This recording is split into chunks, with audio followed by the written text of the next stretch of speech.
Hello, Mr. Rossi. Hey, what's up, Mike? Pretty good, man. How you doing? Doing okay, man. I'm excited about tonight's show. Yeah, what a fucking interesting, fascinating character we talking about. Definitely, definitely. We're going to be talking about Captain Beefheart tonight. Yeah. I got to say, man, what episode is this? We're up to like, what, 80? No, so this is the Rock Show 79. Next show will be the 81. Okay, so this is 79. For the last 78 shows, I've always been excited, okay? And this one is even more so because I think I didn't realize how much I didn't know about this guy, and it just blew my mind when I started doing the research, and I got so excited, like listening to the music, and it's kind of like he's a guy I always liked some of his stuff, and some of it I never heard, and some of it I didn't like, but just getting into it, it was a lot of fun, man. I really got into it, you know. And Mike, before we start, you know what? I which I already told you, we're probably gonna do a future episode on the trial match replica. Right, like a making of the Trout Mask replica album. What Right. a fucking album, man! 28 song and an hour of just shit. That how the fuck do you do this? I have no idea how he made that record. I mean, like it's so hard to think about the discipline that band must have had. I mean, they rehearsed it for 8 months, but I mean, it's got everything from blues to free jazz to poetry and outrageous, noises and shit on the album. Funny stuff in between the songs. I mean, it's an amazing record. Nothing like it. All right, so let's talk about a man called Don. Let's start it and give me some information. What you got for me this week? Okay, well, Captain Beefheart was born Don Glenn Vliet in Glendale, California on January 15th, 1941. His parents were from Arkansas, okay, and he used to claim that the Van Vliet name was from Peter Van Vliet, okay, who was a Dutch painter associated with Rembrandt. Uh, Yeah. so he kind of used, like, instead of Glenn Vliet, he would use the name Van Vliet. All right, and he also claimed that he was related to Slim Pickens, believe it or not. Okay, Wow. which I thought was funny. For those who don't know, if you ever saw the movie Doctor Strangelove, he's the guy riding the bomb at the end, right? Yeah. But uh, Van Vliet, as a child, he was a child prodigy. All right, I which was fascinated by that. yeah, he was sculpting and painting at age 3. Can you believe that? That's Okay, amazing. and he was obsessed with animals and dinosaurs for some reason, and he could sculpt or paint them like just off the top of his head, just from his mind. He didn't need a picture or anything to give him a guide. He could just do it, and through his childhood, he was doing that a lot. And by the age of 9, he won a children's sculpting competition at the Los Angeles Zoo. And it's interesting because the zoo itself is a beautiful place. I've actually been there. It's an amazing zoo, and it's got an observatory inside called the Griffith Observatory, and it's a place that he would find solace in as a young man. He would go there, visit. It was something that he was always fascinated with. There was a local tutor named Augustino Rodriguez, and he took interest in the young Vliet, and he tried to help him kind of advance in his sculpting. But unfortunately, uh, his parents didn't support too much his artistic endeavors, at least at first. It was kind of like based on the idea that artists were homosexual, and they didn't like that. Okay, Yeah. but he would even receive, as a child, he would receive several scholarship offers for different art schools, all of which were refused. Okay, and including one that he had a chance to have 6 years in with paid tuition to study marble sculpture. So his parents were not supportive, at least at first. But it didn't discourage him. He would paint and he would sculpt, and his parents often had to like force feed him, stick him food under the door in his where he used in the room where he used to do this work. Because he wouldn't come out. He would just be in there all day and just Wow. working on his artwork. And this went on through a big chunk of his life, early life. And by the time he was 13, his family decided to move from Glendale, California, to a town in the Mojave Desert called Lancaster. And it's kind of like a town on the outskirts of California near Edwards Air Force Base. Yep. And it was here that he would get into like his music. Basically, he would discover blues, particularly Delta blues musician records, R&B. It's just something that when he first heard it, it struck him very hard, and he got obsessed with it. And he was interested in artists like Son House, Robert Johnson, jazz guys like John Coltrane or Ornette Coleman, blues guys like Muddy Waters and Howlin' Wolf. In his early teenage years, he kind of hung out with some local musicians, but he was still at that time focused on just his art. And basically, this was the time when he moved to Lancaster where he met Frank Zappa. He was a childhood friend, lifelong friend, really, of Frank Zappa. And the two of them would hang out every day, and they would listen to records, particularly R&B and blues records, maybe sometimes jazz albums. Vliet had dropped out of school at a young age as soon as he very young. Yeah, he used to joke around and say he had like a half a day of kindergarten and that was it. But they say that he actually got to high school, but you know he did drop out. His father had suffered a heart attack. He had to help his family out. His father used to work a bread truck. I think he would help him with that at times, but often, really, most of his time was spent listening to records and doing his art. And according to Frank Zappa, he would often be screaming for his mother to give him a Pepsi. Mom, give me a Pepsi. Exactly. But you know what's interesting? This is the kind of guy that he could have easily he could have even been a self-reader, teach himself. He really didn't need to go to school. No, I don't think he was the type that fit in school. I can relate to that in some ways with my own school years. It just some people aren't made for that. Okay, I think there's some evidence he had some disabilities like dyslexia. Yeah, that's what I was just going to bring that up. I'd say that did he have a problem with dyslexia? Because that must have been crazy for him to like read music and stuff. He really couldn't. And like he would have problems on stage reading cue cards. You know, like the playlist, like people put that on the floor. The next song, he would have problems reading that sometimes, and band members would notice it. But I think in those days they didn't even have, they didn't even know what that was. They didn't have a term for it in the 40s and 50s, you know. But the Pepsi thing is funny because later on when he would be playing with Zappa during the Bongo Fury tour, there would be a song that Zappa would write called "Why Doesn't Someone Give Him a Pepsi?" Because he was always asking for a Pepsi. But that's funny. Now, when Zappa got a little bit older, he began working with engineer Paul Buff at the Cucamonga, California recording studio called PAL Studios. And Van Vliet and Zappa hung out, and they began collaborating musically. And they put this kind of like unofficial group together called the Suits. Okay. Yep. And some early songs, you know, you just the titles, you could tell it was Zappa-esque. Is like Cheryl's Cannon, Metal Man has won his wings, and they would do like a Howlin' Wolf song or a Little Richard song called "Slippin' and Slide," and they would do it almost like a Howlin' Wolf version of it. You know, one thing that when Van Vliet got into singing is he would emulate Howlin' Wolf. I was just going to say that Howlin' Wolf was definitely a big influence on his singing, and a lot of there were a lot of black musicians were very influential on his singing.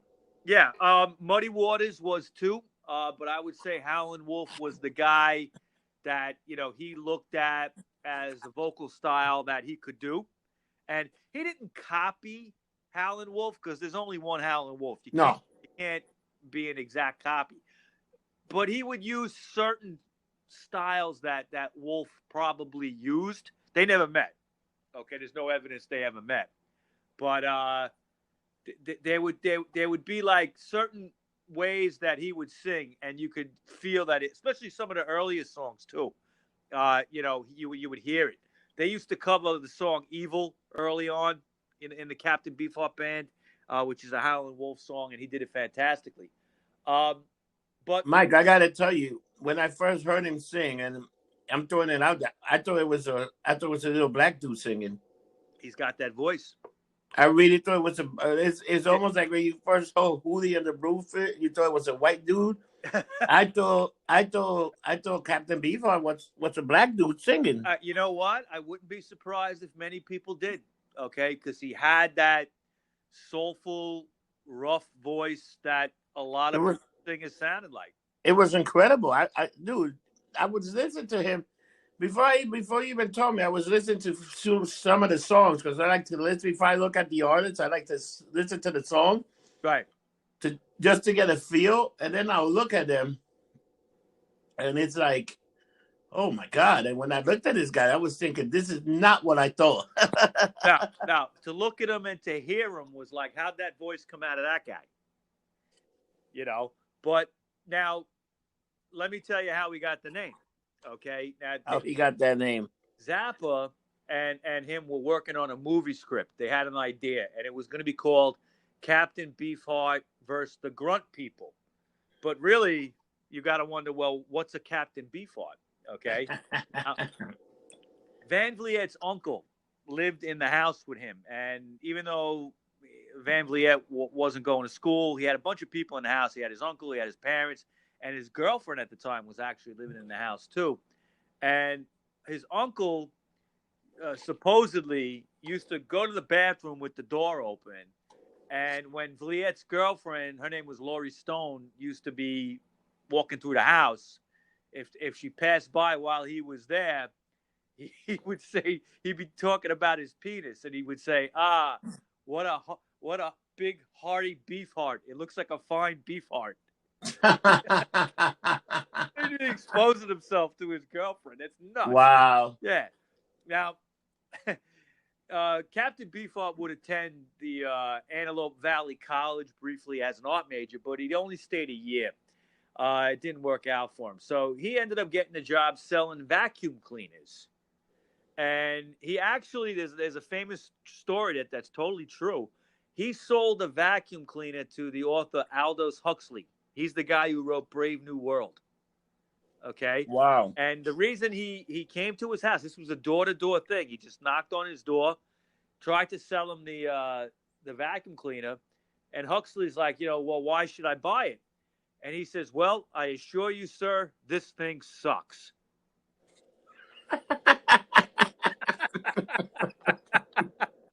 And Huxley bought it right there. He was like, okay. Wow. For a little while after that, he would manage a shoe store, but he wanted to get back to where Zappa was working in Cucamonga, California. So Zappa, at that time, he was starting to get his career going, and he was a major influence on Captain Beefheart as far as getting him to be a musician professionally. There was some doubts he had and stuff, but Zappa convinced him of that he could do this. He not only did he develop that vocal style that was similar to Howlin' Wolf, but he would learn to play the harmonica by himself too. No one taught him how to do that. In early '65, he connected with a guy named Alex Snowfer, okay? And he lived in Lancaster. He was a rhythm and blues guitarist. Snowfer was putting a band together, and this would be kind of the first incarnation of the Captain Beefheart and the Magic Band. Now, Van Vliet, Captain Beefheart, that would be his name, and Snowfer would change his name to Alex St. Clair. Now, right away, A&M Records were interested in them. And this was the time of the Rolling Stones starting out. The Beatles had already happened. Uh, Any kind of like garage band kind of thing was very popular. And this is Yeah, what. didn't the guy in the docket there was the garage band that played in the living room? Yeah, yeah, they didn't have a garage. They played in the living room. So Alex St. Clair said, that we were a garage band that played in the living room, right? Which I thought was a great saying in the Yeah, documentary. That was a yeah, great documentary. it's true. That was a great documentary. For anybody interested, it's called Captain Beefheart Under Review, and it's on YouTube for free. It's a good hour and a half, hour and 20 minutes. Good show. A&M would sign them, all right, and they had a guy named Leonard Grant as their manager, and an early guitar player in the lineup was the guitarist Ry Cooder. All right, Ry Cooder's a famous guitar player. He played with so many people in the 70s. They would release a version of the Bo Diddley song Diddy Wah Diddy, which became a regional hit right off the bat in Los Angeles. Did you listen to that song? Did no, I didn't. You know what? It was very hard to find some of the music on Apple. They don't have a lot. They only got a few records.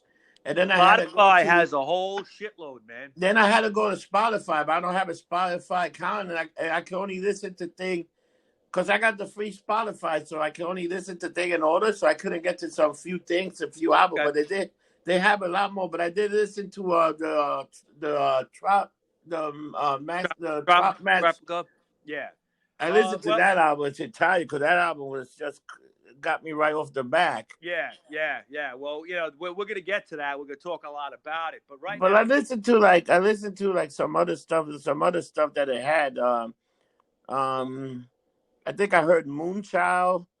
I heard they had like a bunch of songs, man. Because the thing where you don't own Spotify, they just they shuffle through like the yeah, category they, of hit they, six. they send you all kinds of crap before you get the good stuff.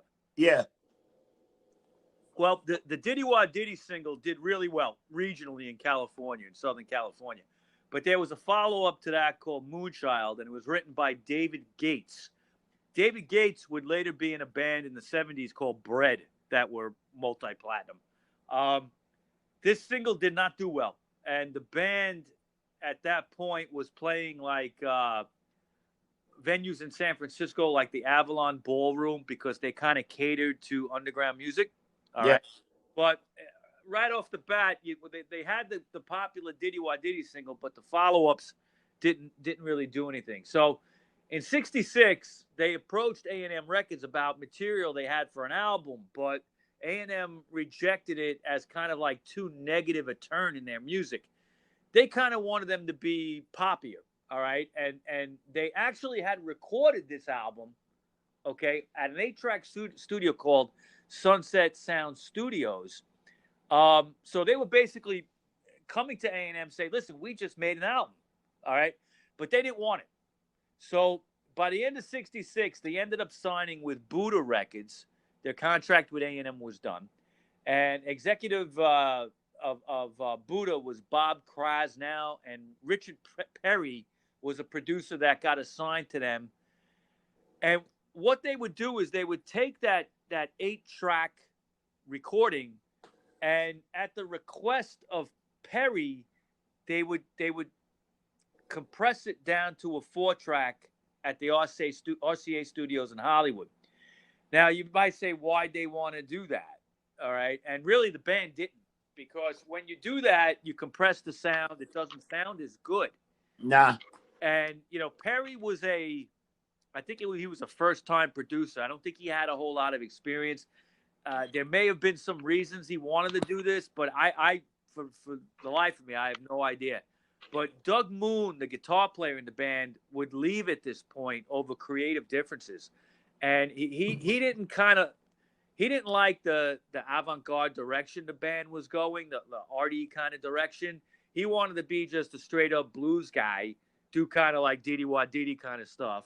But so he had to leave. But then drummer John French, also known as Drumbo, had joined the group, and he would be an anchor for the band for a long time. He would be with them in the beginning here and leave for a little while and come back, and 20-year-old guitar player Ry Cooder would be brought in now as a full member in the spring of '67, with Richard Perry producing those demos that they had. And the album ended up being released in September of '67. It's called Safe as Milk. Yep. Now, Safe as Milk is a great album. I have to admit it. It's a fantastic album. It's probably about as commercial as you can get by Captain Beefheart. Even some of the stuff in the early '70s, when he tried to be more commercial after being totally avant-garde with Trout Mask Replica and Lick My Decals Off. We'll talk about those in a minute. But this album was, it's got a little bit of everything. It's even got a little doo-wop on it, okay? It's kind of bluesy, kind of garage rock sounding. But there's one track on there that you got to listen to because it's really like a sign of things to come. And it's a track called Electricity. Yeah, they have a sample. I heard that. I heard that one. Really good. Yeah, great song, but weird as hell, and almost like it doesn't belong on the album. Yeah. And they threw it on there, and it's something that when they were making the album, they Beefheart wanted to have, because of the title Electricity, he wanted to have these power saw sounding noises in it, and they just couldn't create that in the studio. There was just no way to really do that. You couldn't just stick in like a sound effect of a power saw in the middle of the song. It just didn't work. And they would try different things, and Richard Perry kind of without even asking the band, threw in the sound of a theremin. Now, do you know what a theremin is? No, what is that? Okay, it's an instrument that you hear in a lot of 1930s and 40s horror movies. It's like, woo! Oh, okay, yeah. And you play it with it's a very weird thing. It's magnetic. It's there's two magnets that stand straight up. And you got to touch, I don't know how to explain it exactly. You got to touch the air that's in between the magnets. And it creates that sound.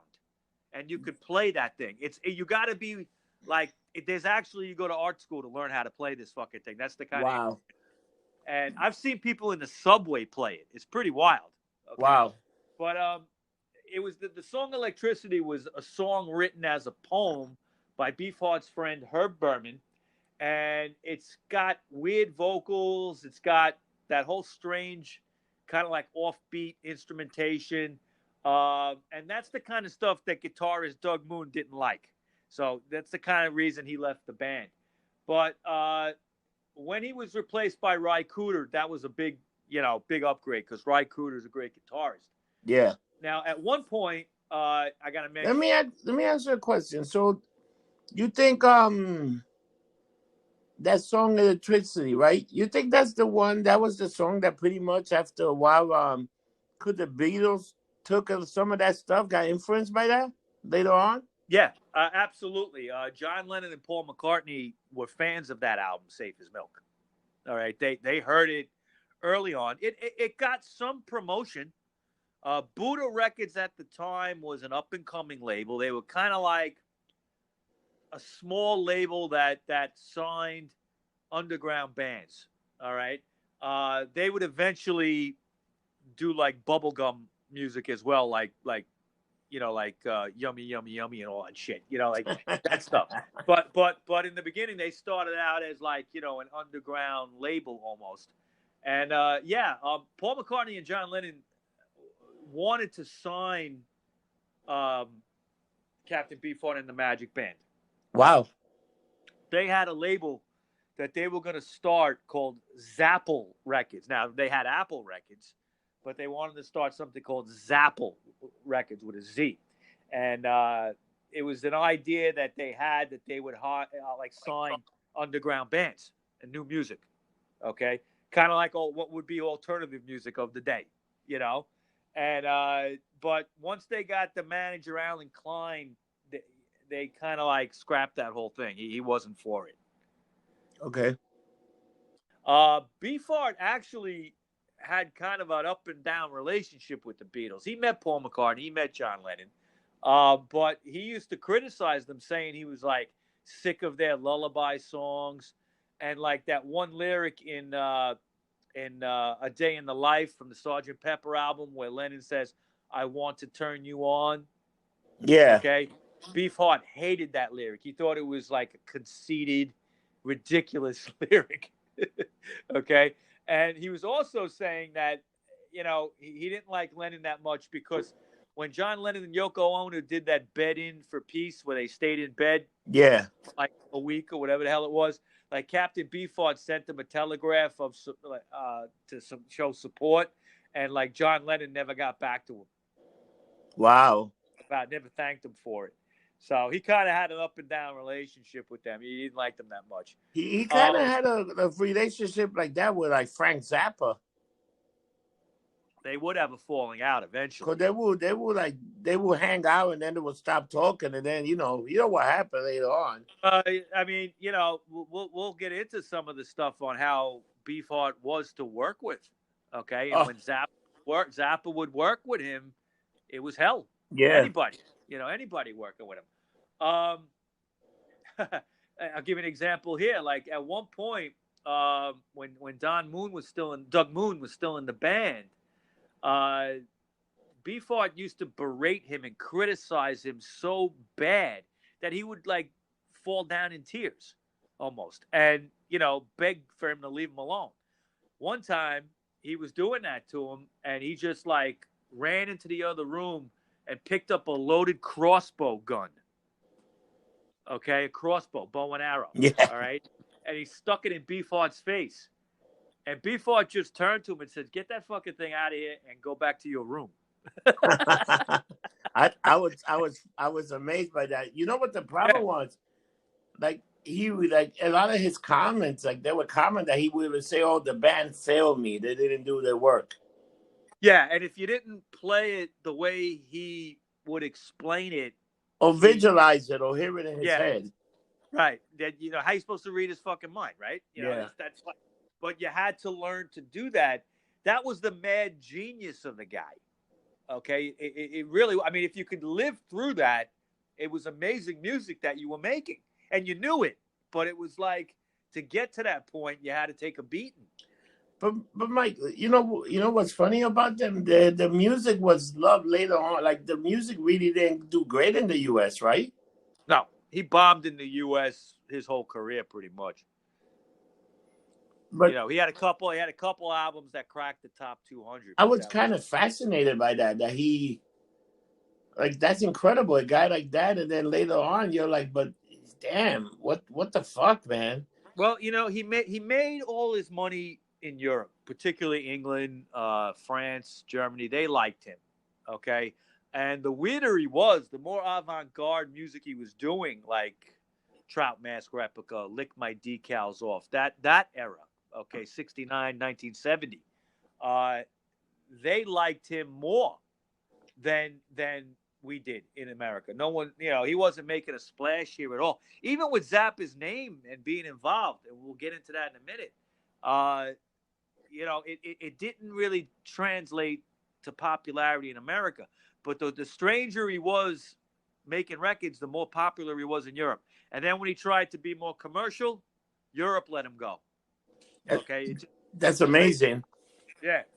Now, when Safe as Milk came out, they were going to support the album with a tour, and they were scheduled to play the Monterey Pop Festival. Now, Beefheart at the time was a very heavy LSD user, and he would be given sometimes to panic attacks, which you can get when you're on acid. Oh, yeah, that's so fucking, you can see all kind of crazy shit. Exactly. Now, he had a show scheduled right before the Monterey Pop Festival on June 10th and 11th, and he was supposed to play those 2 dates. But the band started playing a song called Electricity on the 10th, and his eyes bugged out, and he walked backwards off the stage and fell off the back of the stage. All right, 10 feet, and he landed on Bob Krasnow from the record label, and he was actually managing the band at that point. He claimed that he saw a girl in the audience turn into a fish and had bubbles coming out of her mouth. Yeah. Yeah, he was having a good acid trip right there. He was Right? tripping on acid like a motherfucker there. Now, but this kind of shit would happen, and this kind of behavior would be going on, and Ry Cooder decided to quit the band at that point because of the not only was it the complicated guitar parts that Beefheart would make him do, but it was this kind of activity. Like, he wanted to play the Monterey Pop Festival, and now because he got hurt and everything, and he was freaked out, they weren't going to do that show. So, Mike, let me ask you a weird question. So, at that time, the guy that replaced him, did that guy play with the Monkees? Yes, his name is Jerry McGee. Okay, and he would replace Ry Cooder in time for them to do some shows in August, but they didn't make that Monterey Pop Festival earlier.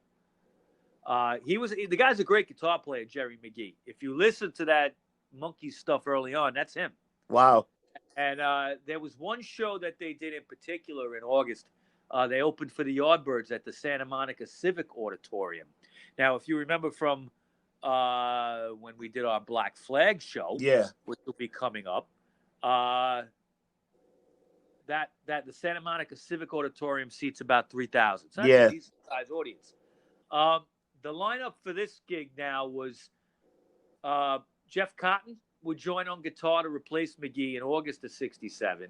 Now the lineup at that point for Beefheart would be Beefheart singing, Alex St. Clair on guitar, Jeff Cotton on guitar, Jerry Hanley on bass, and John French on drums. All right.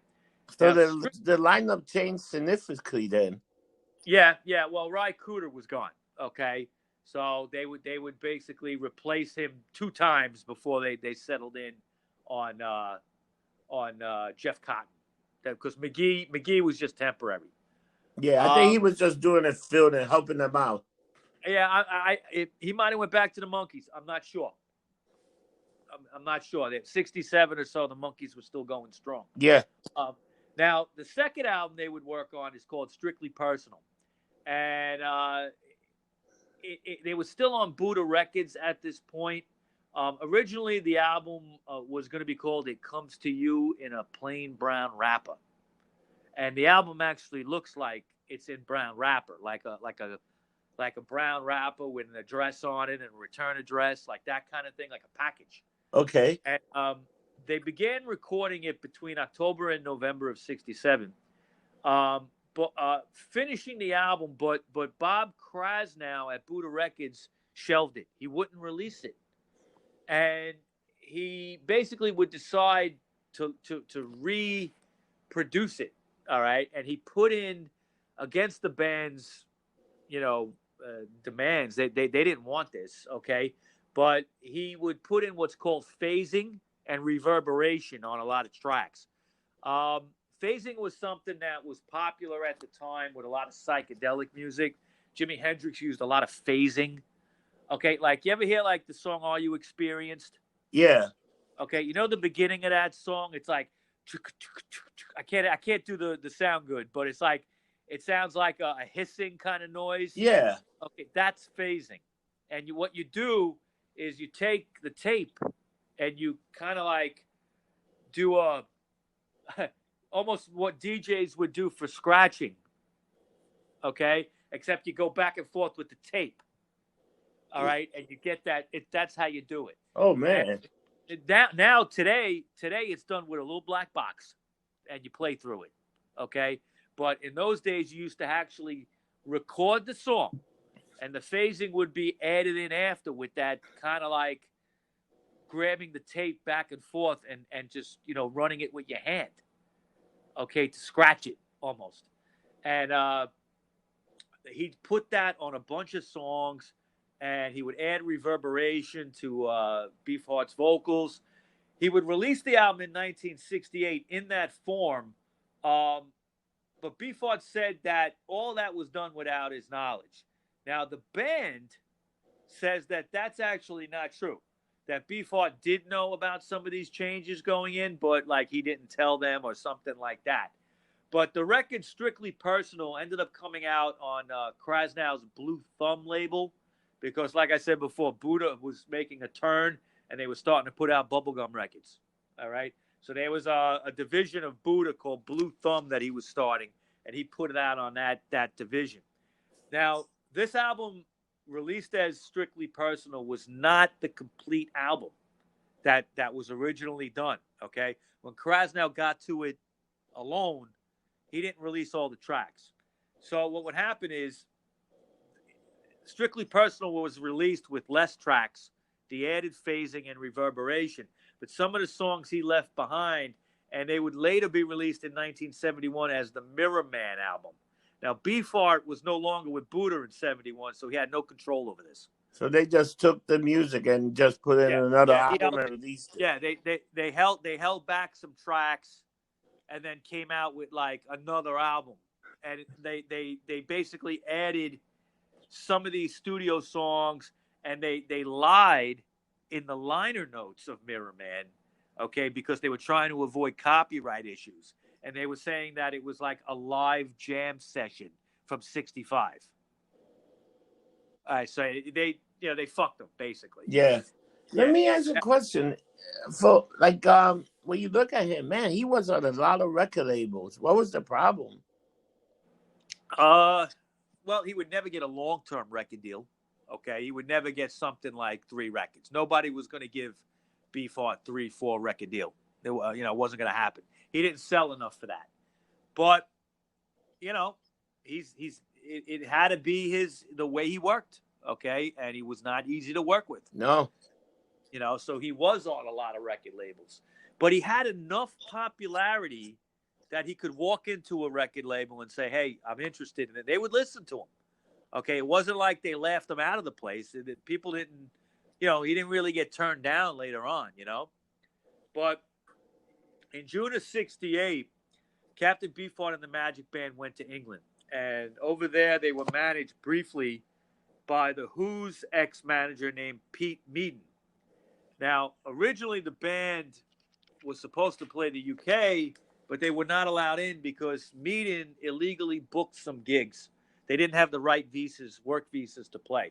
So they ended up bypassing the UK at the beginning when they were supposed to play there, and they went to Germany instead.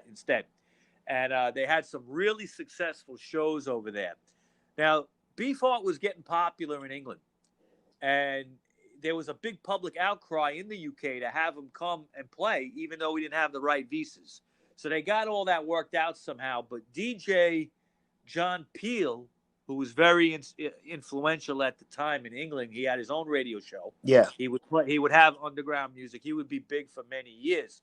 They would make an appearance on the radio show, would be recorded, and they would appear at the Middle Earth, not Middle East. Yeah, Middle Earth. Middle Earth venue. Now, the Middle Earth venue, if you remember, was a spot that Mark Bolan was playing at when he had Tyrannosaurus Rex. Yep. So I just was wondering if they ever met. That would. They might have been. They might have been there. You never know. When they were at Middle Earth, they ended up playing a lot of the Safe as Milk tracks, and they were really received very well, very enthusiastically. They were even surprised because fans were showing up with copies of Safe as Milk to sign as autographs. Now, keep in mind, Safe as Milk in England was an import, and it was not cheap. So, it was imported from America, just like we had imports from England, okay? And, so they were surprised that these expensive copies of Safe as Milk were being bought, but they were. And later on in January, they would play a festival on the beach in Cannes, France as well. Over the next year... So they're taking off in Europe, what you're telling me. They're doing very well. Yes, they're doing very well in Europe, and that would be continuously. Let me ask you, were they good in Australia? The Australian pick it up? Anybody else? Any other continent or places? I don't know if he ever went to Australia. I didn't see any evidence of that in my research, but it could be he could have made a trip over there at one point. The reason I'm just saying, because if he was so popular in the UK, like UK Yeah. and all those places, they pretty much like almost the same music. Yeah, they do, and they tend to. If somebody's big in the UK, it tends to be big in Australia too. So I don't know. I didn't. He may not have had the money to go to Australia. Okay. Just You know? asking, because I was curious, because I also in my I saw nothing about Australia, which was like, wow, that's shocking. Yeah. Unless if you think about it, remember the Pretty Things episode we did? Yeah. Okay, and they got the Pretty Things got jammed up in New Zealand, and New Zealand wouldn't let them play. Oh yeah. Maybe Australia had a problem with some of these bands too at that time. Oh, you know what? That might be the answer. That was around the same time. So, I mean, New Zealand was the one that really banned them. But who knows? Maybe Australia wasn't having that many acts come in. Maybe, yeah. Now, over the next year, the band would be in flux, okay? A lot of changes. Bassist Jerry Hanley and guitarist Alex St. Clair would leave the band. Now, St. Clair was there from the beginning. Yeah. And, he would be replaced by a guy named Bill Harkleroad, okay? Now, by the middle of 68, Frank Zappa approached the band about signing them to one of his new labels that he was starting. He was starting one called Bizarre Records and one called Straight Records. Buddha Records had no more interest in them at this point and started putting out those bubblegum records. They had no interest. So the band was ecstatic because Zappa came to them and said, listen, you could be on one of my labels. It ended up being Straight Records, okay? And I'm going to give you complete creative control over everything. Which that is dangerous. Yeah, for a guy like Beefheart, it was, okay? Now, this would be the epic recording Trout Mask Replica. All right. Now we'll get deep into this here. Now, yeah, Mike, let me tell you, when this guy started doing that album, do you think he even had a clue that he was making like a masterpiece? No, I doubt it. I think this guy made records as art to be art, and that was it. Especially this one. Yeah. Okay. I'm not. I'm a rock and roll purist at heart. Okay, and I don't really get into a lot of avant-garde things. As I do more now than I ever did. But I will say this, and just before we even talk about it, Trout Mask Replica is the most original rock record I've ever heard. All right. And I'm just saying, like, it's something that stands alone. There's nothing like it, nothing close. There's been bands that have made groundbreaking records. You look at like the Ramones' first album. There was really nothing that sounded like it, but you could hear influences in the Ramones and say, okay, well, they like the Beach Boys. They're into this or that. You could kind of pick up little things. With Trout Mask Replica, other than a blues influence, but he would just do it in a way that he turned it upside down, the blues, and did it, but you knew it was still the blues. But just the free jazz in there, it's just an album that stands alone.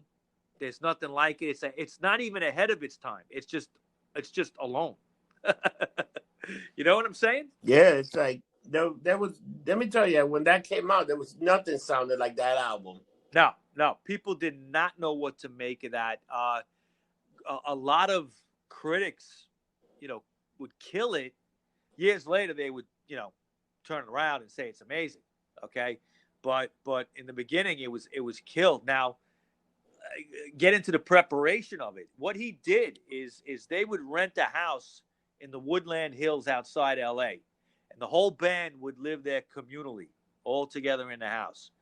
Now, the captain would demand complete artistic and even what he called emotional dominance over the other musicians. They were living together. You had Van Vliet, John French, Jeff Cotton. They would use, on this album, they would use like alternative names. Like John French was called Drumbo. Jeff Cotton was called the Antenna Jimmy Siemens. Okay. Yeah. Uh, Bill Harkelrand was Zoot Hornroll on guitar. You had Mark Boston, also known as Rocket Morton, and the bass player Victor Hayden was. I'm sorry, Mark Boston was the bass player, but Victor Hayden was the guy they brought in. He was called the Mascara Snake, and he would play like bass clarinet and stuff like that. A lot of the jazz stuff, all right, that you'd hear on there.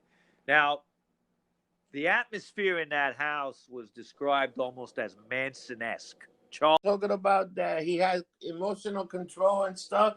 yeah. Now, the atmosphere at that house was described as Manson-esque, Charles Manson-esque.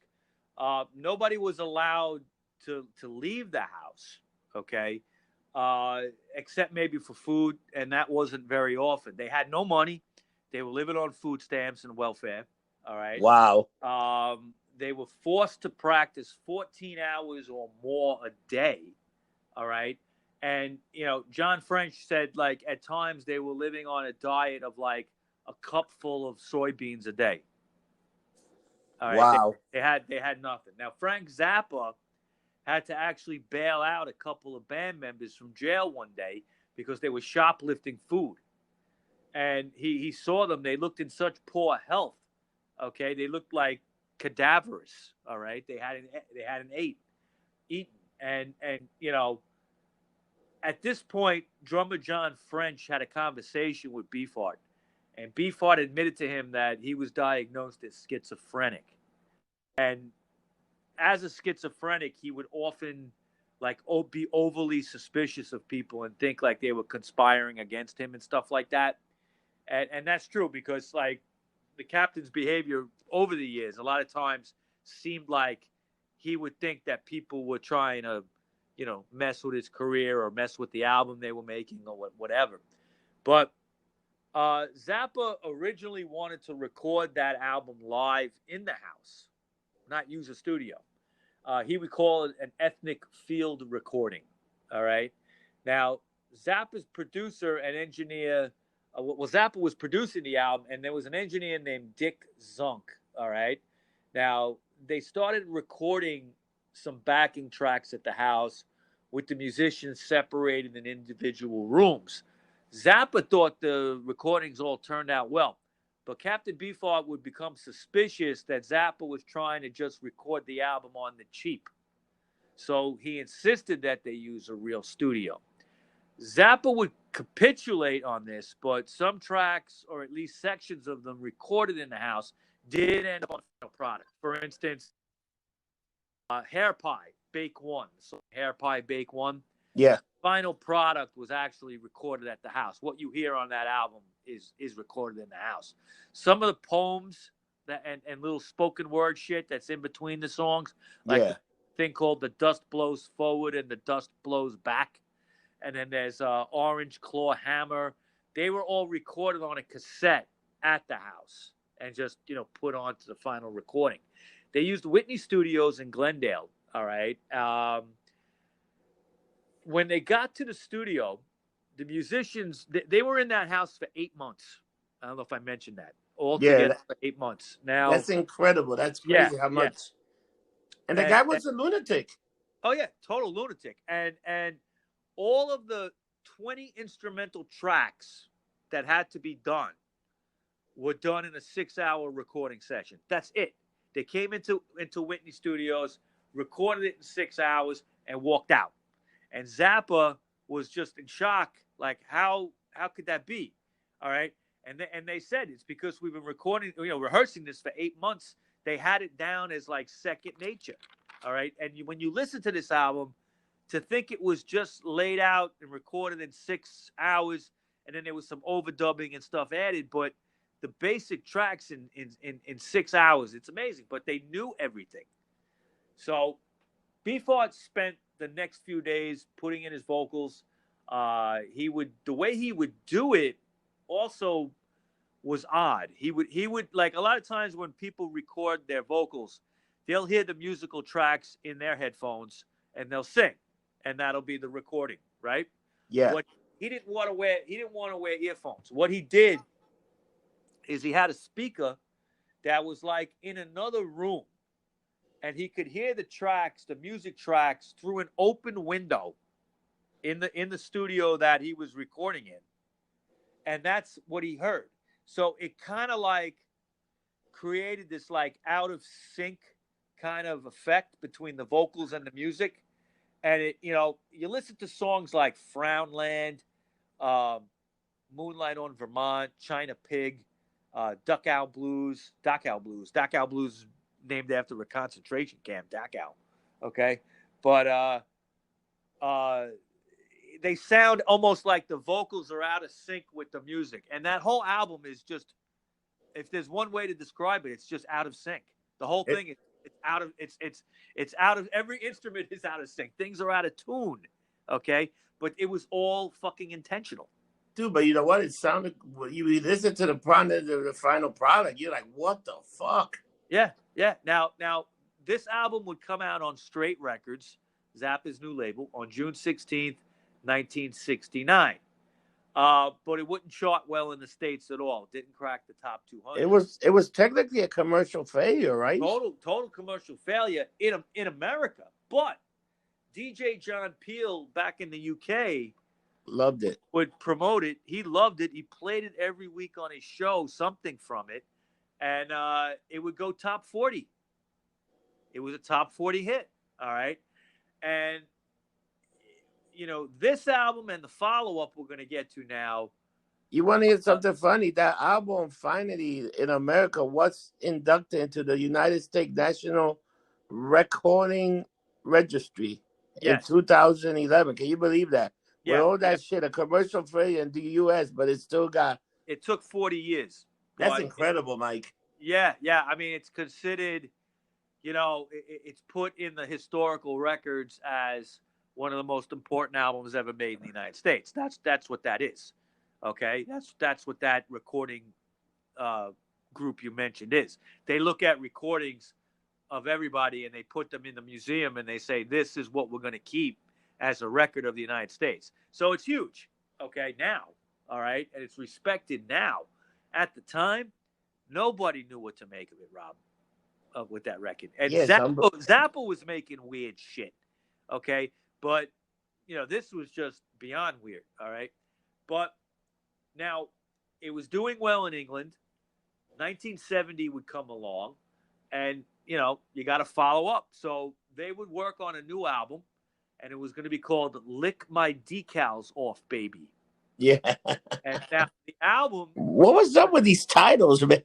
Yeah, he's nuts. But he had a theme, okay? The theme and the idea of that title, and there's a title track, too. There's a song called that, all right? The idea was to get rid of all labels or decals and judge an album based on its own merit.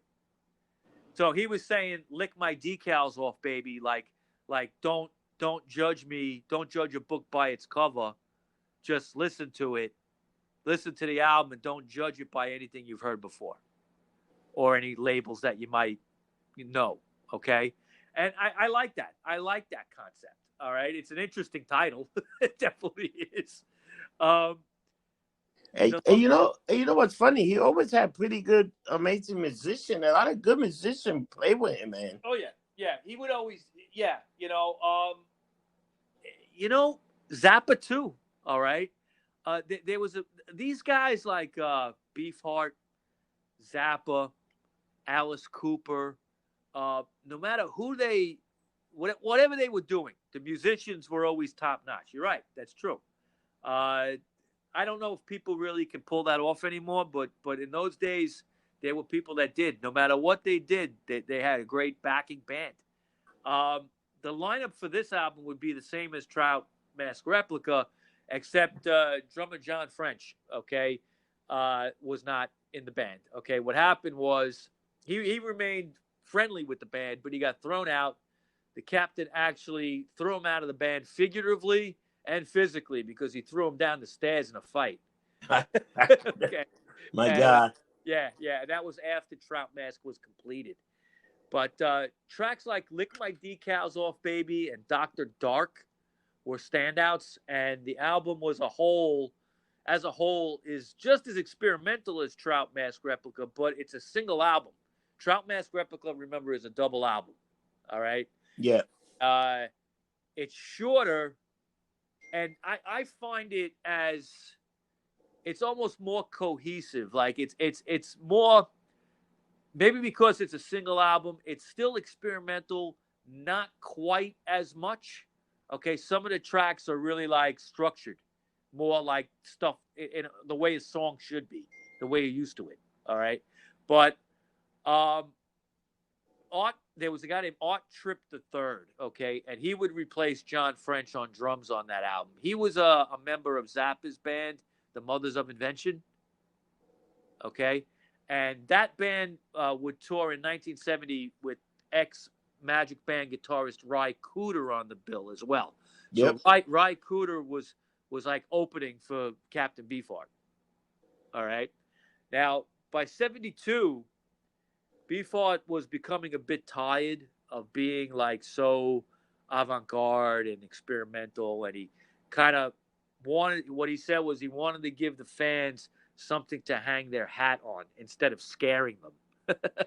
Okay. Yeah. So the idea of being a little more commercial also stemmed from the fact that they were broke, okay, and still like on food stamps. All right. And they were living communally still. They had a house, a different house, in Ben Lomond, California, and they had another one later near the town of Trinidad in California. Now, when they were going down this road to be more commercial, the return to the psychological manipulation would start again. Okay, and you know, Beefheart would turn his rage against Bill Harkleroad, the guitarist. And there was at one point where they were starting to record the album or write the album, The Spotlight Kid. That would be the follow-up. And at one point, he was so frustrated with Harkleroad not being able to get what he was trying to do, he threw him in a dumpster. I was like, oh my God. I mean, you know, and Harkleroad is on record saying, like, I think there was some metaphoric, you know, meaning behind that. But now the idea of this album, Spotlight Kid, that would be the name of it, was to kind of like do some slower, more blues-based sounds. Some songs almost have like a boogie beat to it. It was designed almost as a compromise between experimental music and commercial music. And it did chart the highest in the U.S. out of all of the Captain Beefheart albums. That album, The Spotlight Kid, got to number 131. Wow, that's Yeah. Now, that's impressive. yeah, I mean, there was tracks like "I'm Gonna Booglerize You, Baby," a song called "Alice in Blunderland." The Yeah, title it was like track. it was weird. He was going with definitely some weird title, like he's playing a catch on words. Yeah, I mean, you had to like listen close. That song "I'm Gonna Booglerize You" is fucking great. If you ever have a chance to see the video, I just love the name of that song, yeah, "Boogerize You." Booglerize You. Yep. Now they got some new fans with this. All right, more mainstream rock fans that were a little open-minded. Okay, they were able to get into it, but the Magic Band hated this direction they were going. Um, in October '72, the follow-up album to that would be released. So he put two albums out in the same year. This album was called Clear Spot, and it would be the band's seventh studio album. Beefheart had some small taste of commercial success with this last one, Spotlight Kid. So he would continue with this, and they would bring in producer Ted Templeman. Ted Templeman was a guy who had a lot of success with the Doobie Brothers, Carly Simon, and Van Morrison, and he would produce the album. Yeah. The record would come out released as a clear cover with the black vinyl seen almost as a visible spot. All right. Originally, the band wanted a clear vinyl record as well, so it would be almost like see-through. All right. But to do that, to make clear vinyl was very expensive, and there was too many budget, restraints for that. So what they did is they had a clear cover and they stuck a white card inside, and it gave the band name, songs, and credits. Tracks like there's one on there called "Low Yo-Yo Stuff." There's a track called "Sun Zoom Spark." That's one of my favorite Beefheart songs. Yeah, these the songs are the title. To me, the titles, everything is amazing. Yeah, yeah. There's a title track, "Clear Spot," and then this is one of my favorites too, "Big Eyed Beans from Venus." Yeah, All right. Now, again, slightly more commercial than what he'd done in the past. Definitely weird, okay, but it had like a blues based sound that it got to number 191 in the U.S. So he had you two want to hear albums. something funny? That one song, "Her Eyes Are Like a Blue Million Miles," appear on the Big Lebowski. Yes, it's in the Big Lebowski. That scene. Yeah, I remember that. It's a great Uh, song. it is. It is. It is. Now, so he had two albums that would crack the top 200 in the same year. Pretty good, 1972 for him. Yeah, He would tour a lot on those two albums. And in 1974, the band began work on what would be called the Unconditionally Guaranteed album. And, again, continuing a little bit more on a commercial trend, but there was tracks like Upon the My Oh My, Happy Love Song, Lazy Music. The band quit. They quit. yeah. They couldn't take it. Yeah, Like, they didn't like this commercial direction at all. Uh, they didn't like the songs, the style, nothing. So they quit on him. In entirety, the band walked out. Now he dude, was, but you know what's funny? They were suffering all this thing, and then he started making some commercial music, and they're like, "Fuck it, we don't want to work with you no more." I know. Does that Is make that any sense? crazy? Does that make any sense? They, No, I think they just, I don't know. There had to be a lot of drugs involved. Had to be, man. People not thinking right, man. because You I'm know? like, you know what? You listen to that, and they start. It looked like they were, and this is what I think. I think this is once he lost the Magic Band, I don't think he was never the same.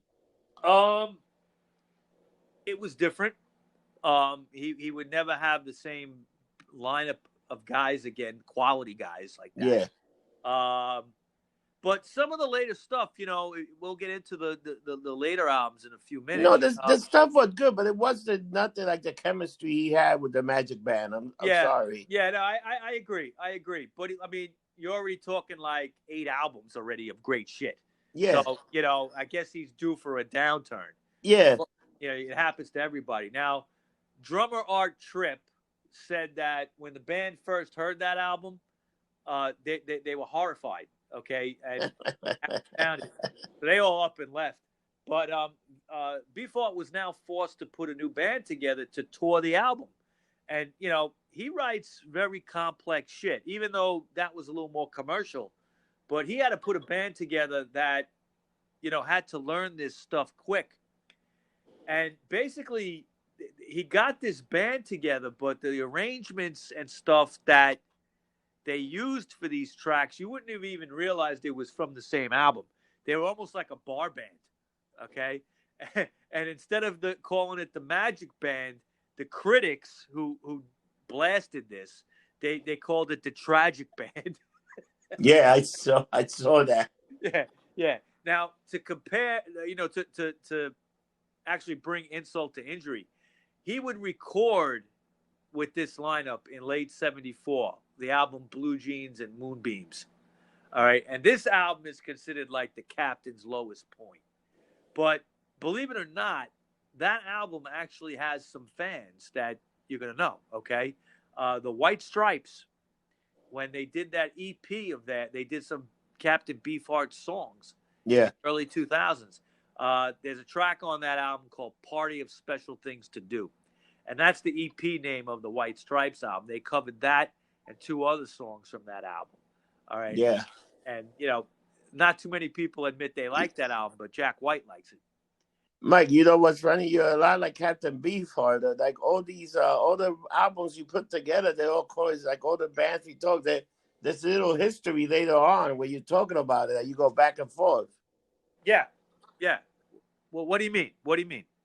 I mean, like we talked about, like you had the where you did the lineup. You have White Stripe. You had these. You have all these You bands, know, that was and then unintentional. That was really unintentional. But when you talk about it, it all come like full circle, yeah, like with all the yeah. things. It's a weird way. I'm just telling you that I've not noticed it now. Was the way we do like the booking for all the shows, you know? You know, maybe it's something I unconsciously do. Yeah. Okay, I might be unconsciously doing that, but you know, look, rock and roll is it's a connect the dots. There's always somebody listening to somebody else, and you kind of like get ideas, and you know, you rip each other off. People do it all the time, and so yeah, you know. And then when you cover people's music, actually cover the songs, you know, a guy like Jack White, you know, he's listening to Captain Beefheart. You know that, Oh yeah, of absolutely, course. without a doubt. No one may even realize it to ask him, but it's true. Now, his old friend Frank Zappa at this point would kind of like extend a helping hand to him in the fall of '75. Beefheart had just done a European tour and had added some dates opening for Zappa and also opening for Dr. John that year. So he would actually appear himself on Zappa's album One Size Fits All. He would be under the name Roland Red, all right, because he couldn't use the name Beefheart because he was on another label. He was actually brought in on that. I think he played some harmonica or gave some vocals a little bit on that album. But later in '75, he would also appear on Zappa's Bongo Fury album, and Great album. great. It is a great album. He plays harmonica on that and does some vocals as well. And he would tour that album as a full member of Zappa's band. So Did he also play like the saxophone? yeah, he could play quite a few instruments. Saxophone, yeah, was another one I believe he did. In early '76, Zappa offered to produce another album for Beefheart. Now, the title was going to be called Bat Chain Puller. And John French was brought back, okay, on this. And he would play, I believe, guitar on this album, okay, instead of drums. But Wow. they had a guy named John Thomas playing keyboard. Keyboards. Right. And actually, I'm going to correct myself. John French was brought back on drums. Okay. Okay. Yeah, I believe there's an album later on where he plays guitar. But most of the work on this album was completed, okay, when all of a sudden there was an unforeseen like business disaster between Zappa and his partner Herb Cohen.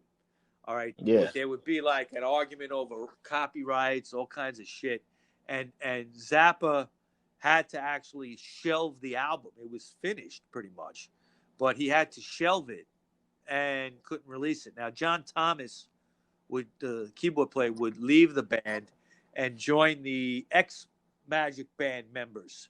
Okay, and they had So let me ask you. So this is the album that they took in the documentary that didn't come out for a long time. Was still on the shelf, right. right? It never officially came out in that form, the way Zappa recorded it in '76. It didn't come out till 2012. But uh, in '78, Beefheart also would appear on an album by the Tubes. Okay, they would record an album called Now, and he would play sax on a song called Kathy's Clone. They also would cover a Beefheart song from the Clear Spot album called "My Head Is My Only House Unless It Rains." Okay, the Tubes covered that. Now later in the year, he also contributed a track to the soundtrack for the Richard Pryor and Harvey Keitel film called Blue Collar. And that's a song called Hard Working Man.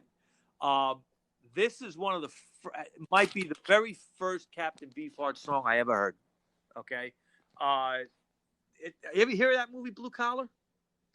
No, I never. I never even until I read it on this. I had no idea what it was. Okay. It's a great movie. It was written by Paul Schrader, who also wrote the script to Taxi Driver. Okay.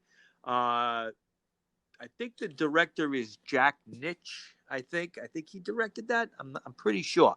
Now Richard Pryor is in it, Harvey Keitel is in it. Yaphet Kotto is in it.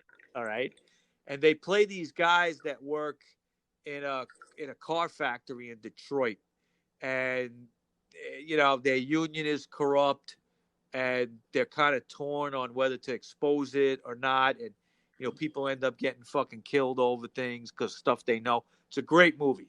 It's a great Wow, movie. I gotta check that out. Yeah, it's a great fucking movie. You have a chance to see it. Richard Pryor's in it. It's not a comedy. He's funny a little bit, in it, because it's Pryor, but he's not. It's not a comedy at all. There's one scene though where he's in his house and the IRS comes to visit him, and he tries to get one of the kids from next door that he declared on his taxes as a dependent to come over. when the tax guy is there, it's funny. It's funny. You got to see the movie. But the song called "Hard Working Man," it's a very commercial sounding song, believe it or not. It's just got like a very blues sounding. There's like a constant pounding beat that's supposed to be like a factory sound through the thing. It was a track called it was that track "Hard Working Man" that the Cramps would cover later on in '91 on the album "Look Mom No Head." So they were fans also of him.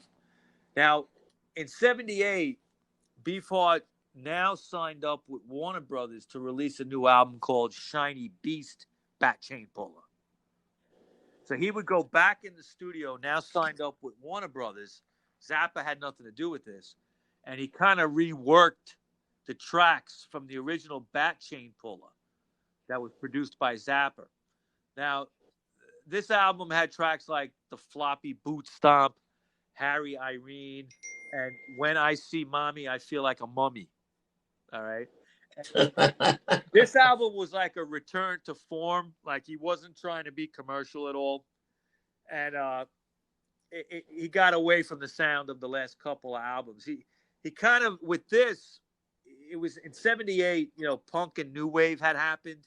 So he kind of like experienced a bit of a career resurgence because some of these punk new wave bands admitted they were Beefheart fans. Like Johnny Rotten from the Sex Pistols said that Trout Mask Replica is just, one of the greatest albums ever. Okay. And he was saying that in '76, right? Now, 1980s album Doc at the Radar Station, recorded for Virgin Records, that would also help fuel his resurgence. John French would be brought back to play guitar on this one. This was the one I was thinking of. He would play. Yeah, he had quite a love-hate relationship with John French. I think he did. I think he loved him and hated him. Like he liked working with him because he could transpose everything into the right parts for the musicians to play. Not too many people could read his mind, You know what shocked me that he was on David Letterman. He also did and he performed on Saturday Night Live, which I thought that was pretty impressive.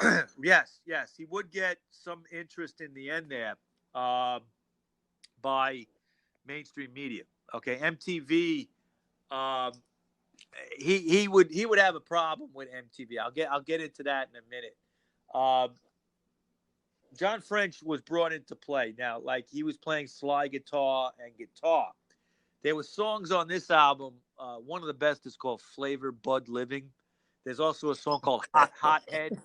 Hothead's that's the opening track. Great fucking song. There's a song on there called A Carrot is as close as a rabbit gets to a diamond. All right. And then it was some of these titles, like, dude, the songs, it's like, holy shit. Yeah. Now, when this album came out, he was being called the father of new wave music for some reason. Okay. I get it. No, I get it. It's not so much the style, it's the attitude of just making these like albums just the way he wanted. Nobody was really telling him how to do it. Yeah. And that was a punk rock attitude. And you know what? If you put on the album, not every album sounded the same. He's definitely a guy that never sounded the same. No. I mean, a couple of those commercial sounding ones are probably about as close as he made to something sounding the same, but but not even that much, really. Yeah, I really think not even that much, because he was like he was like a guy that can I think he was always reinventing himself or reinventing the sound. He was just like one of these guy that was just a overthinker. I can't say I got to do this different. I can't have the same sound. I got to make this. I got to make this. I think he was a Uh, perfectionist. I think it had to yeah, be exactly what he was hearing in his head. Uh, yeah. now there would be a final. Imagine him and Phil Spector in the same Oh, fucking place trying to do an album. they would have shot each other. I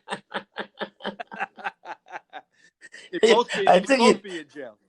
I think you're right. You think throwing people to dumpster going down the stairs? Yeah, These two motherfuckers would have probably do a duel and shot each other. yeah, or they do it right. Do a duel in the backyard. Now, Beefheart would make his final record in 1982, and it's called "Ice Cream for Crow." I And love that yeah, title. it is a great title. And it being the time of MTV, a video would be recorded for a few songs. They would do like a long form video, and but MTV wouldn't play it. They thought it was too fucking weird. I thought I was fucking. They play all kind of shit, and they wouldn't play something that was too I know. weird. I don't know what the problem was. Considering the guy was big in England too, you would think that they would have, but they just thought it was weird. He would criticize the channel on David Letterman. Okay, he would say like, because that whole thing, like I want my MTV, that whole advertising campaign they had, he was like, well, I don't want MTV if they don't want me. I don't care. You want to hear something? A big fuck you to MTV.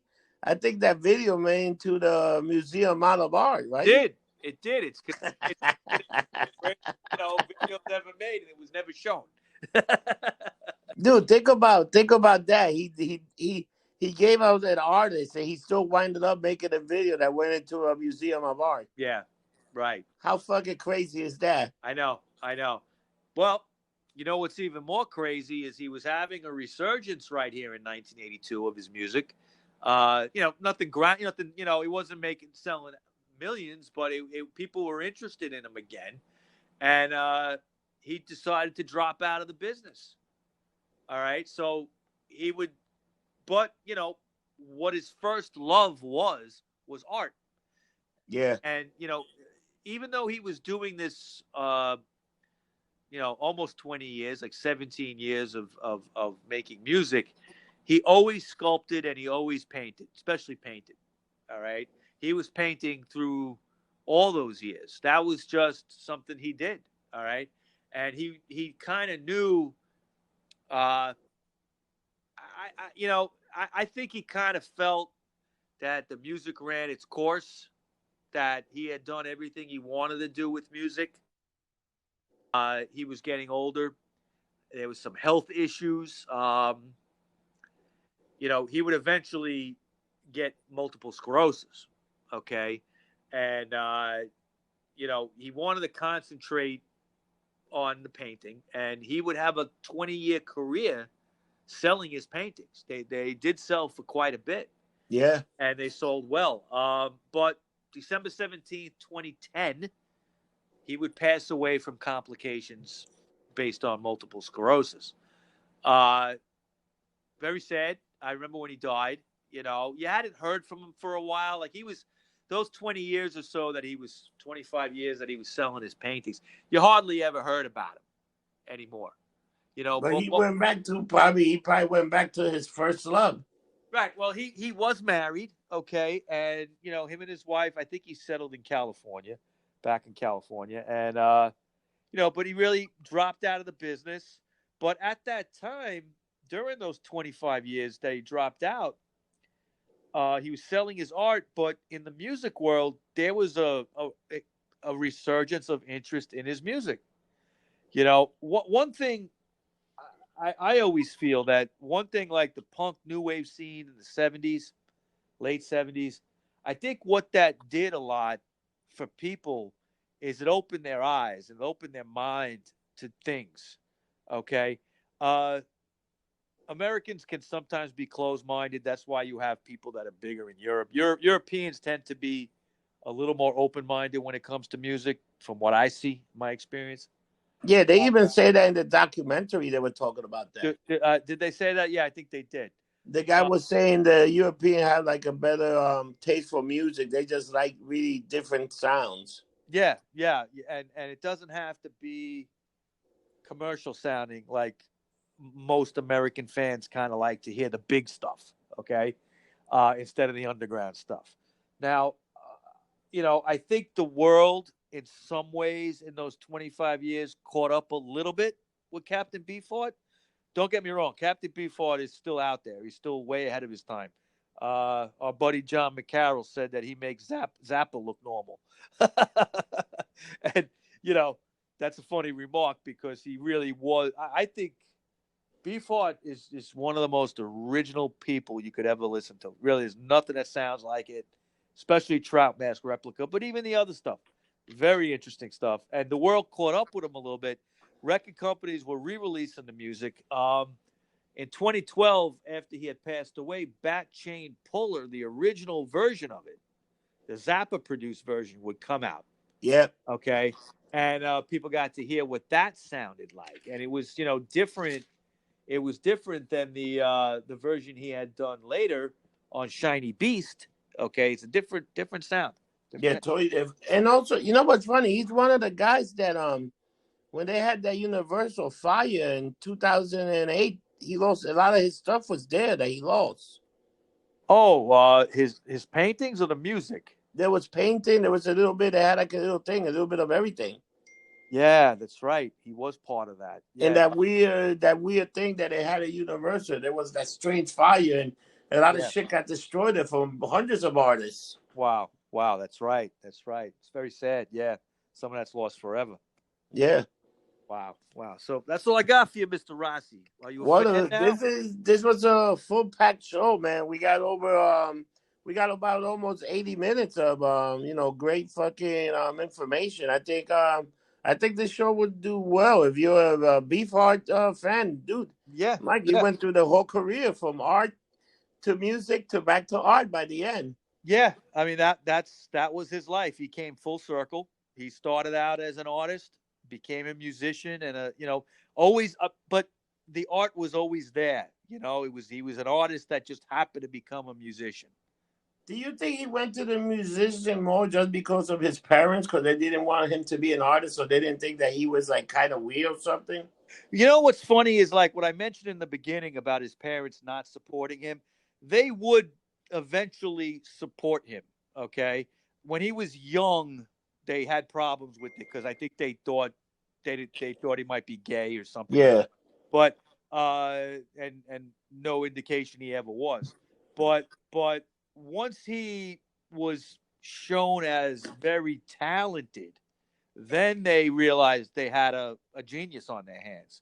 So they they even let him drop out of school. Okay, so at that point, I think they did support him a little bit. He was an only child. I mean, Frank Zappa has said that he thought that Beefheart was kind of spoiled growing up. Maybe get me a Pepsi. Yeah, well, it wasn't just that. It was like he had everything handed to him. A little bit as a child, as an only child. That's what happens.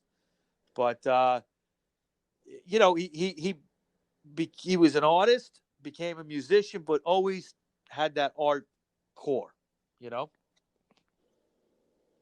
That's good. That's good stuff. Yeah. So, Mike, yesterday, let's talk about the new little Facebook chat group that we're gonna be doing. Talk about music and stuff like that. That we'll probably do once a month, maybe middle of the month. We'll get a bunch of people together, just talk about about rock and roll music and what kind of shows we should start doing.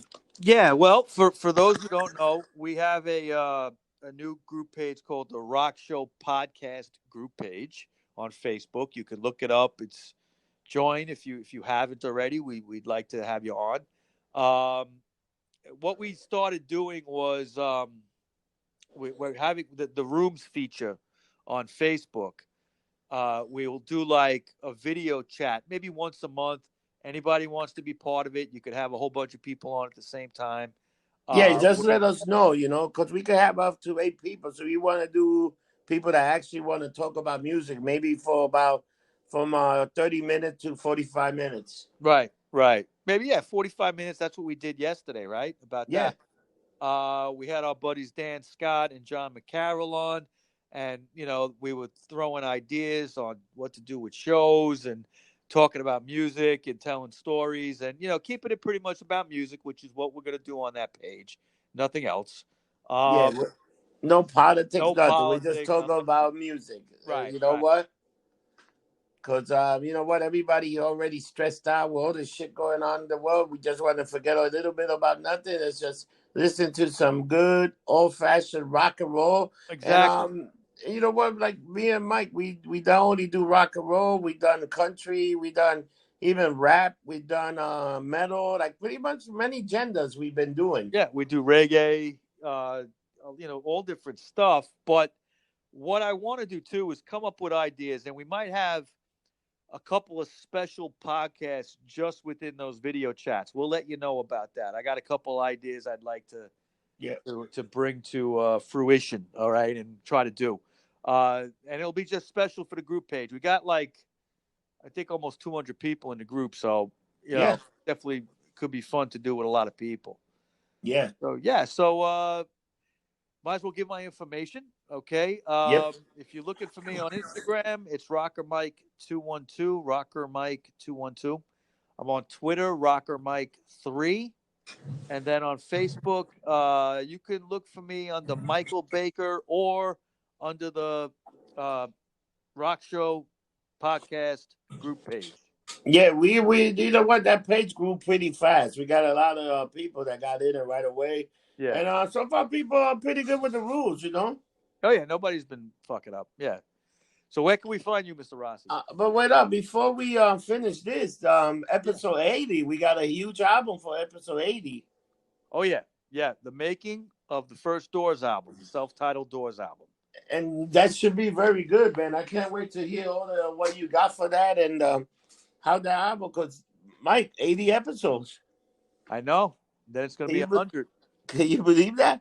So yeah, to get in contact with me, you can get me on Instagram, Facebook, on the Rocker Mike and Rob Rock Show page. You can also get me on the Lumped Up page, and anything connected with Lumped Up, you can find me in. So Facebook, Instagram, Twitter, YouTube, and pretty soon, hopefully, we start making some live videos soon.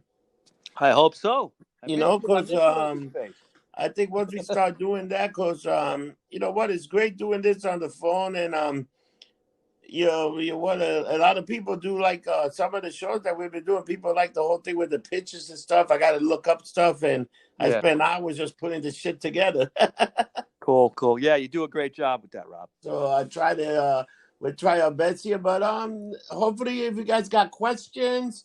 You need anything answered, we contact people right away. A lot of people hit us off on Facebook. A lot of people actually hit us on YouTube. There's pretty much, we got a few people that hit us up, and Mike, Rocker Mike pretty much answer your question pretty quick. So any questions, anything you want to know about, or if you got a suggestion of a show, just send it to us on Twitter or or YouTube. Definitely. Facebook, I answer very quick too. So, especially on the group page, it's the Rock Show podcast group page. Yeah. Did I say Instagram also? Yeah, I did, right? Yeah, getting lumped up on Instagram, right? Yep. Yeah. Yep. And that's it, Mike. Another good show, man. So next week we got episode 80, and we'll talk about the making of the Doors' first album. So okay. For you guys that never heard us, and if you do hear us, it should be a great show. Mike gets a lot of information. He brings a lot of detail, and he also get into some stuff that you might not know of the band. I try to bring education to the masses. All right, Mike. And like always, remember, don't get drunk. Get lumped up. Talk to you later. Bye-bye, people.